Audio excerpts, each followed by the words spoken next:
Bom, vamos lá. A gente teve agora recentemente uma tentativa de votar nos primeiros dias de recesso parlamentar um grande pacote de contratações, reajustes, contratações temporárias, enfim, né, um pacote que a gente enxerga aí uma grande repercussão fiscal, projetado pelo governo em mais de 3 bilhões de reais de impacto, e que tem aí 2.500 cargos temporários sendo criados, uma série de reestruturação de carreiras, além de alguns aumentos salariais. E tudo isso teve que ser votado em 48 horas, porque o governo sabia que o Estado do Rio Grande do Sul está perdendo receita e vai atingir o que chamam de limite prudencial da Lei de Responsabilidade Fiscal. Basicamente, a Lei de Responsabilidade Fiscal, ela nos coloca aí limites de quanto nós podemos gastar com salários, né, e funcionalismo público, porque a lei também prevê que o Estado consiga honrar as suas contas e consiga fazer investimentos que retornem para o cidadão. E por isso existem esses limites. Uma vez que o Estado passa do limite prudencial,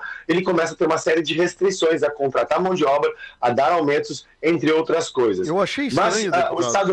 Eu achei estranho, ele tinha um compromisso com a FAMURS na semana passada e cancelou a ida de manhã porque tinha que apresentar esse projeto, tinha que dar veracidade, tinha que acelerar na Assembleia Legislativa a votação.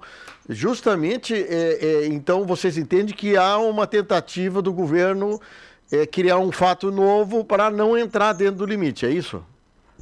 Exato, há uma clara tentativa de burlar a Lei de Responsabilidade Fiscal, porque o governo...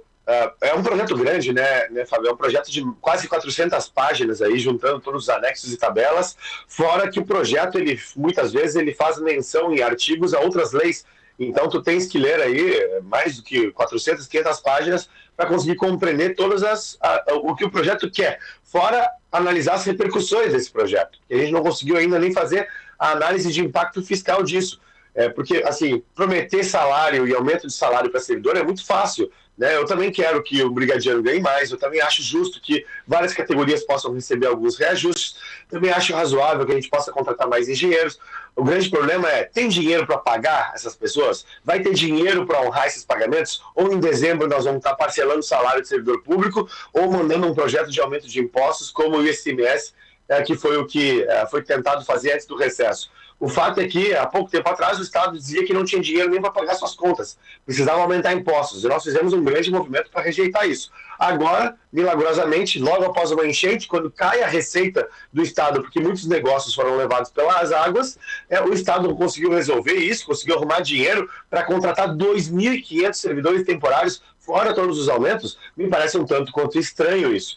E aí a gente queria justamente fazer com que essa análise pudesse ser batida entre o governo, o que o governo está falando e o que efetivamente é. Só que o governo apresentou na quarta-feira, primeiro dia do recesso, para votar na sexta-feira, 48 horas. E por que ele apresentou no recesso parlamentar? Apresentou no recesso, numa convocação extraordinária, para não precisar fazer o rito de um projeto quando tem pedido de urgência, que é em torno de 30 dias para a votação, que dá tempo de todo mundo analisar o texto e ver as repercussões. E ele fez isso justificadamente porque o boletim da situação fiscal do Estado apontará que o Estado do Rio Grande do Sul vai ultrapassar o limite prudencial da Lei de Responsabilidade Fiscal. Ou seja, o Estado não poderá fazer isso se passar por esse limite, não poderá reajustar salário. Então, para mim, para o deputado Rodrigo Lorenzoni, o que está acontecendo aqui é uma clara tentativa de burlar a legislação da Lei de Responsabilidade Fiscal, fazer com que a gente tenha, através de uma reunião extraordinária, um expediente para acelerar uma votação que não dá tempo dos deputados sequer conhecerem o texto, mesmo aqueles que são favoráveis à medida. E eu tenho partes do texto que eu sou favorável. Eu acho que a gente tem que rever questões ali dentro da GERGS, acho que tem algumas categorias que precisam de reajustes, acho que tem tantas outras que não precisam, acho que o momento é inoportuno, porque a gente ainda está pedindo dinheiro para o governo federal e não faz sentido fazer uma sinalização de que tem dinheiro sobrando aqui, mas enfim, não dá tempo de ler o projeto. Tá, mas qual é a consequência? Com essa sinalização... Qual é a consequência? Com essa sinalização, então? Parece uma bula da Lei de Responsabilidade. Sim, no afogar, no fechar das luzes, fazem esse tipo de coisa. Bom, o projeto ficou na Assembleia, então. O projeto está lá para discussão quando retomarem os trabalhos, é isso? Está na Assembleia, agora a gente está conseguindo olhar com mais calma todas as nuances. Por exemplo, o governador compartilhou uma apresentação com os deputados, né, especialmente com a base. E a Casa Civil fez uma apresentação para mim, o governador se reuniu com a bancada do PL, que é outra bancada de oposição, mas enfim, na apresentação tinham coisas que no projeto a gente acabou sendo surpreendidos. Então, por exemplo, a apresentação do governador não falava de reajustes salariais para a OSPA, por exemplo, para os músicos da OSPA. Já no projeto a gente viu que consta. E aí eu começo a questionar aqui e jogo isso para o nosso ouvinte, né? Será que no momento pós-calamidade, a gente recém saiu de enchentes, tem pessoas que ainda não conseguiram voltar para suas casas, tem empresas que não existem mais. Será que faz sentido a gente falar sobre aumento de salário para algumas categorias que não têm relação direta com as enchentes e com a recuperação do Estado? Eu não vou entrar no mérito se merece ou não merece. A questão é, o tempo é oportuno? É um momento adequado para isso? E segundo ponto, também a gente identificou que o FGTAS está incluído na proposta no texto e não estava na apresentação. Quantos outros elementos, se eu olhar com mais profundidade, eu vou encontrar ali? Será que o impacto fiscal é aquele mesmo? Então, se a gente votar isso dentro desse recesso parlamentar, que é de 15 dias, pode passar muita coisa, pode passar boiada, como dizem, né? E a gente não perceber. E era isso que eu estava sinalizando para os outros deputados. Eu e o deputado Rodrigo Lorenzoni chegamos a fazer um ofício para a presidência, conseguimos aí uma série de assinaturas, para que a gente alertasse, mesmo quem é da base do governo e estava favorável ao pacote, para que cuidasse o que estivesse votando, porque a gente não sabe nem a repercussão do que está votando. O que eu percebi, deputado Camossato, o vereador fez rasgados elogios ao funcionalismo público, que foram fundamentais, o funcionalismo público na questão da enchente. Eu não estava entendendo bem o porquê dos elogios, assim, né? Como se aquilo ali fosse um dos motes justificativos para o projeto entrar e ser votado na Assembleia, porque muitas vezes, dependendo da forma como tu vê e como tu disseste, não é que não seja merecido, mas tu cria uma nuvem de fumaça para poder fazer uma coisa acontecer com outros motivos embutidos dentro. Nós tivemos tanta coisa que foi espetacular, o trabalho de certas categorias e voluntários na enchente, que eu não posso dizer que foi o funcionalismo público como um grande mote, porque agora é merecedor de um aumento salarial. Eu não entendia por que ele estava falando isso. Quando veio à tona esse projeto todo, dessa magnitude, eu achei o guarda-chuva extremamente exagerado, grande guarda-chuva do projeto, porque ele poderia ter vindo fracionado isso. Por exemplo, a Gergs. Bom, isso aí é um negócio que tem que ser trabalhado num projeto quase que único. Reestruturação, se está problema salarial na GERT, se tem problema de estruturação, papel da GERT. Isso é uma coisa que não tem que estar dentro de um grande esboço, de um grande projeto para vocês discutirem. Eu acho que tem coisas diferenciadas. A OSPA é um outro assunto que não pode ser num afogadilho para decidir salário de músico da OSPA, se a OSPA precisa continuar, não continua. São coisas distintas, entende? Eu acho muito preocupante botar na Assembleia Legislativa um projeto para decidir coisas distintas, completamente distintas. Funcionário da segurança com músico da OSPA, com a GERT, que é regulamentação. Isso esse embaralho que eu não entendi que o governador estava querendo. O senhor está trazendo à luz um pouco sobre isso, viu? Pois é, Fábio. Não, as reflexões são muito pertinentes e são as que a gente fazia aqui também. E por isso o motivo da gente entrar com esse pedido para o Ministério Público de Contas, porque a Assembleia estava diante de um cenário em que teria que votar um texto que ela desconhecia, que não daria tempo de ler todo, em apenas 48 horas, e me parece que os órgãos de controle que fiscalizam esses atos precisam estar a par do que está acontecendo, porque eu achava um abuso esse tipo de situação, né? E eu não quero, e como tu bem falaste, aqui não se trata de julgar o mérito, se merece ou não merece, se essa categoria tem que ter esse aumento ou não tem, não é essa a questão, né? Como eu falei, tem várias categorias ali que eu entendo que mereçam, né, que precisam de reajuste ou que estão há muito tempo sem reajustar. A minha questão é que eu não consigo nem avaliar nesse tempo o que consta no projeto. Sim. Pior, eu não consigo nem garantir para uma categoria que ela vai receber o salário. E era esse o meu maior medo, viu, Fábio? Porque a gente teve, há pouco tempo atrás, uma tentativa de aumentar imposto, daqui a pouco a gente votava isso, aprovava isso agora, e em agosto, setembro, chegava um novo aumento de imposto para pagar essa conta. Como é que eu ia falar para o cidadão, né? Qual é a sua expectativa aí do deputado Rodrigo Lorenzoni? O que o procurador-geral do Ministério Público de Contas pode fazer nesse movimento de vocês pedirem a ele uma avaliação? Ele pode justamente fazer requisição de novas informações, eventualmente instaurar algum tipo de apuração da tomada de decisão, dos relatórios, do que se tem acesso em termos de informação, e pedir esclarecimentos para o governo, ou seja, ele nos ajuda a colocar mais luz nesse debate e nos ajuda também a botar o governo, especialmente, em uma posição de maior razoabilidade com relação a um projeto de tamanha magnitude, né? O governador do estado é por esse caminho. O governador do estado, tendo inclusive o governo, muitos partidos aliados, tentou o aumento do ICMS, mas mesmo os parceiros, os aliados, recusaram isso, né? Então mostrou que o governo tem maioria para coisas assim positivas, essas coisas, mas nunca aumento de imposto. E o senhor acredita que esse projeto ele vai ser fatiados para que vocês, deputados, possam ter mais formas de posicionamento contra a favor em determinados pontos? Como é que você vê isso daqui para frente no julgamento de vocês, deputados, hein? Olha, por enquanto eu não tenho nenhuma notícia de o que o governo vai fazer, tá? A especulação que a gente tem é que até o final de julho deve ser convocada a nova sessão extraordinária para votá-lo, tá? Então, a expectativa nossa é votar no recesso ainda assim, tá? Eu imagino que talvez no final do recesso vai ser feita a convocação. E eu não sei se ele vai fazer alguma alteração de texto, se ele vai propor diferentes projetos ou não. Isso é uma coisa que a gente não domina. Eu sugeriria que fizesse, tá? Aliás, eu inclusive sugeri que a gente votasse isso em período legislativo normal, que pedisse urgência e fizesse a tramitação com 30 dias, para que a sociedade pudesse debater os fatos, a imprensa pudesse ter acesso, pudesse formar sua opinião, as entidades pudessem oferecer suas críticas.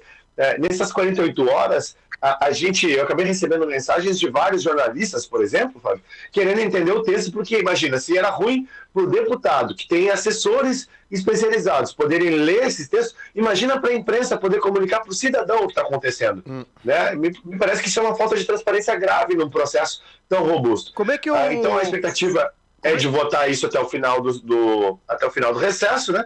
Mas eu gostaria que fosse votado em período normal. Como é que nós, imprensa, teríamos acesso a esse tamanho de projeto aí com 400 páginas?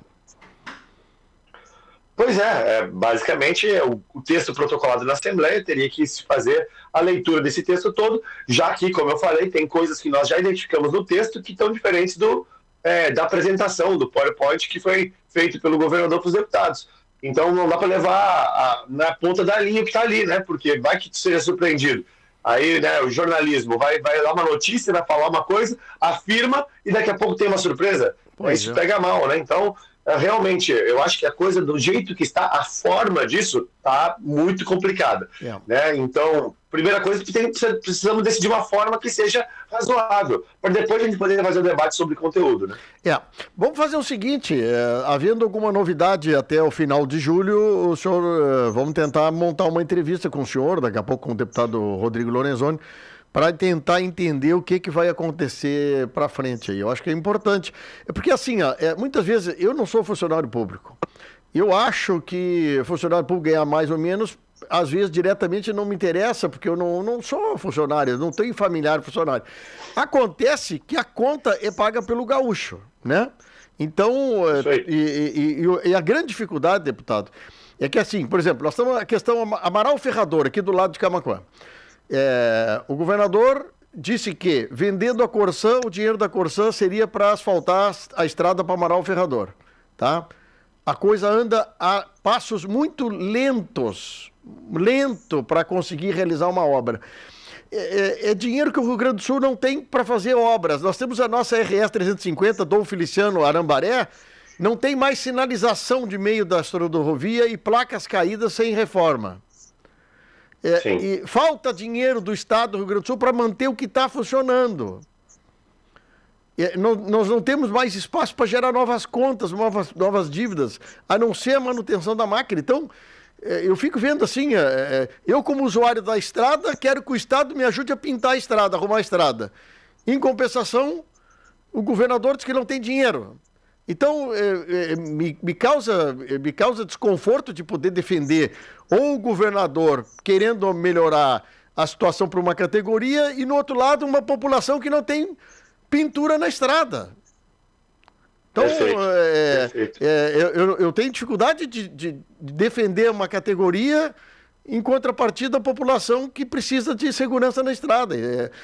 Então, o Estado tem que definir um pouquinho, para um pouquinho, eu vou gastar só 40% da arrecadação, o resto eu vou botar em obras. Tem que achar uma solução o Estado do Rio Grande do Sul, que agora não tem mais ativo para vender, né? Só falta o Banrisul agora. Pois é. O resto já foi, né? Isso é tão grave, na minha opinião, Fábio, que a gente estava caminhando para uma situação onde, por exemplo, pega ali nos cargos temporários, tinha ali por volta de 800 analistas de políticas públicas sendo contratados, tá? Sendo criados esse cargo. É um cargo que a faixa salarial vai ali em torno de 7 a 10 mil reais mensais. Aí tu pensa assim, pô, será que o Estado precisa de cerca de 800 analistas de políticas públicas? Eu cheguei a perguntar para alguns secretários, secretário, quantos que o senhor precisa na sua secretaria? Não ouvi de nenhum deles que precisasse mais do que 10, tá? Salvo um que falou que precisava de 20. Bom, mas ele vai fazer 800 cargos temporários de analista de políticas públicas. Como é que eu justifico para Dona Maria, que perdeu tudo num bairro pobre aqui em Eldorado do Sul, que foi 85% da cidade abaixo d'água, que está voltando para casa, ele está comprando seus móveis, está pagando imposto no seu micro-ondas novo para bancar 8 mil reais de salário para um analista de políticas públicas que sequer a gente sabe se precisa? Me parece uma coisa completamente inoportuna. Né? E vale a pena sempre lembrar, contratação de gastos no Estado no presente significa aumento de impostos no futuro. Se a gente não tem dinheiro, que é a situação que nós estávamos até então, da onde vai tirar isso aí? Eu prefiro, ao invés de contratar 800, uma máquina para pintar a nossa rodovia. Um dos casos que eu estou dizendo. Um fato. Eu acho que o Estado do Rio Grande do Sul, sinceramente, o governador é uma pessoa que ele sabe se vender bem, tem um bom discurso, é um cara que tem trânsito, tem todos os predicados dele. Mas, por exemplo, a metade sul do Rio Grande, ele não olha mais. Não olha mais, tá assim, lamentável, viu, deputado? Sinceramente, sim. Eu acreditei que ele, como pelotense, nós teríamos aqui um olhar diferenciado para a metade sul. E não está tendo. E não está tendo isso aí. E o pior é que o Rio Grande do Sul está se desfazendo dos patrimônios. E agora, como eu estava dizendo, o Banrisul é a última bolacha da lata que poderá ser negociada com a dívida do Rio Grande do Sul. E, ao mesmo tempo, nós não temos a diminuição da conta pública, a conta do Rio Grande do Sul. A dívida do Rio Grande do Sul diminuída para poder o Rio Grande do Sul ter investimento. Então, eu fico lamentando isso, né? Que parece que a criação de cargo público é para satisfazer quem? A quem? Ao Estado ou ao gaúcho? Entende? Tá longe, eu não consigo entender esse discurso. 800 analistas é para atender quem? A população de Camaquã, de Pelotas, de Rio Grande? Ou é um cargo para um futuro lance político? Não, entendeu? Essas coisas não são muito claras para mim. Infelizmente. Sim. Deputado, estamos à disposição aí para conversar. Esse assunto eu acho que é um assunto que nós temos que fazer o gaúcho pensar um pouco mais. Como também prefeitos, vereadores, a máquina pública do Brasil é extremamente cara e pesada e que precisa ser diminuída para que a gente receba o benefício do imposto que a gente paga. Até agora, só cresce a conta em todos os níveis, municipal, estadual e federal, então nem se fala. Obrigado, meu amigo. Obrigado, Fábio, um prazer falar contigo. Estamos à disposição, né? E é aquele ditado, né? Carrapato ficou maior que o boi, né? Então, temos que lidar com esse carrapato. Gostei desse aí, gostei. Obrigado mesmo.